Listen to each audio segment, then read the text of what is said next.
Sir ప్రధానంగా ఈ యొక్క మోంతా అంటే ఏంటి అసలు? ఎందుకు ఆ పేరు పెట్టాల్సి వచ్చింది? ఆ తుఫాన్ యొక్క ఉద్దేశం ఏంటి? ఏం చెప్తారు? మనకి ఈ హిందూ మహాసముద్రంలో ఉన్నటువంటి ఈ ఏర్పడే తుఫాన్లకి ఈ ఏ కంట్రీస్కి అయితే గురవుతాయో ఒక సుమారు 9 నుంచి 12 కంట్రీస్ ఉన్నాయి ప్రస్తుతం ఇందులో మెంబర్స్గా.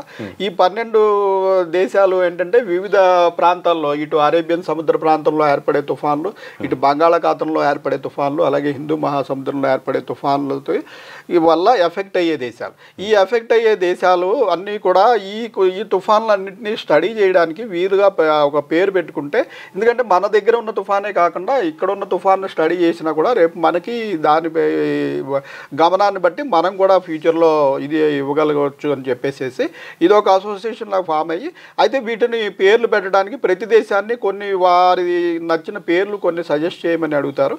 ఈ పేర్లన్నీ కూడా ఒక సిరీస్లో ఉంచబడతాయి.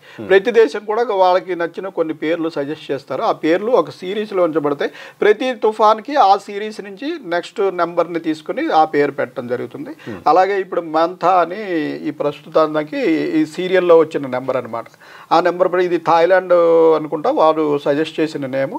దీనికి పుష్పము అని పేరు వాళ్ళ లాంగ్వేజ్లో. సో అది ఈ పేరు దానికి పెట్టడం జరిగింది. సార్ ఒక 2 అంశాలు. ఒకటి, హైదరాబాద్లో చినుకు పడితే మొత్తం కూడా ఇక్కడ చెరువులాగా నిండిపోతుంది. మరోవైపు రైతులకు అత్యంత కీలకమైన సమయం ఇప్పుడు మొత్తం పత్తిలు ఏరే టైము, అలాగే ఈ వరి కోసే టైం. ఇలాంటి సమయంలో రైతులకు వాతావరణ శాఖ తరపున మీరు ఎలాంటి అప్రమత్తత జారీ చేస్తున్నారు? అలాగే ప్రభుత్వానికి మీరు ఏం చెప్పదలుచుకున్నారు? రైతులకి మనం ముఖ్యంగా ఒక 4-5 రోజుల నుంచి ఈ సైక్లోన్ గురించి మనము చెప్తూ ఉన్నాము. ఇదివరకు మీ దగ్గర కూడా మీ ఛానల్ ద్వారా కూడా ఒక 3 రోజుల క్రితం మనం ఇది సైక్లోన్గా మారబోతూ ఉంది, సో ముందుగా జాగ్రత్త పడాల్సిన అవసరం ఉంది అని చెప్పాము. నిన్న కూడా మనము చెప్పాము, ఎందుకంటే నిన్న కూడా అవకాశం ఉంది, అంటే ఒక 2-3 రోజుల్లో కోసే అవకాశం ఉన్న వాళ్ళు ఆ రోజే ముగించుకోవాల్సిందని.